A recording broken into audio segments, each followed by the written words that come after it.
জীবন থেকে বলছি, হয়তো আমার, না হয় আপনার।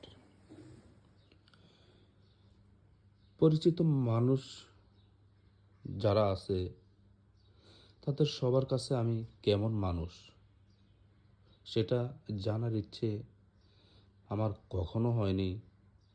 আমি যেদিন থেকে বুঝেছি একজন মানুষ অন্য মানুষকে তার মানসিকতা অনুযায়ী বিচার করে, ঠিক সেদিন থেকে ভিন্ন ভিন্ন মানুষের ভিন্ন ভিন্ন মানসিকতার কাছে নিজেকে কখনো প্রমাণ করতে চাইনি।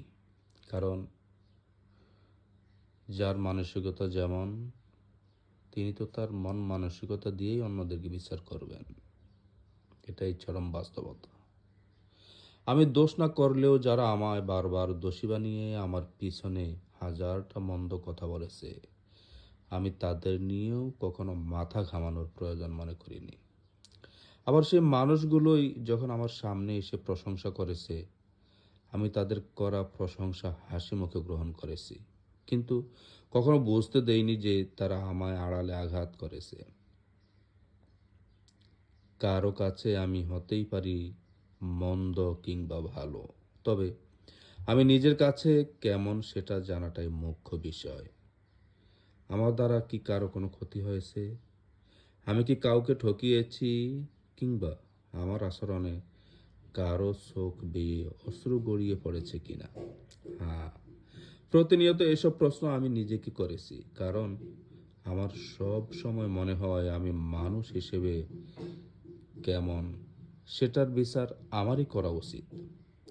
অন্যরা আমাকে আমার মতো বুঝবে না, তাই আমার সম্পর্কে কে কি বলেছে না বলেছে সেটাকে প্রাধান্য দিয়ে আমি কখনো চিন্তা করি না। আমি তো জানি আমি কেমন। আমি বহুবার বহুভাবে ঠকেছি, কিন্তু কখনো অন্যকে ঠকাইনি।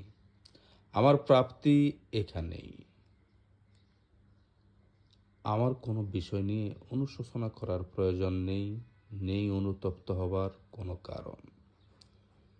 সব কিছুর বিনিময়ে আমার জীবনের সবচেয়ে বড় পাওয়াটা হচ্ছে প্রশান্তি।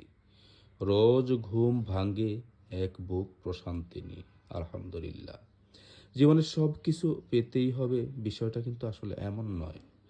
মন জুড়ে মানসিক শান্তি থাকলে না পাওয়াগুলো বাদ দেওয়াটাই এটা সবচেয়ে ভালো। কারণ আপনি যদি পাওয়া না পাওয়ার হিসেব করতেই থাকেন, অতিরিক্ত হিসেব মনের প্রশান্তি কেড়ে নিয়ে যায়। এজন্য সবসময় সেটা চিন্তা না করে আপনি না পাওয়াগুলো বাদ দিয়ে কি কি পেয়েছেন সেটা নিয়েই আলহামদুলিল্লাহ বলুন। সেটাই মনের প্রশান্তি নিয়ে আসে।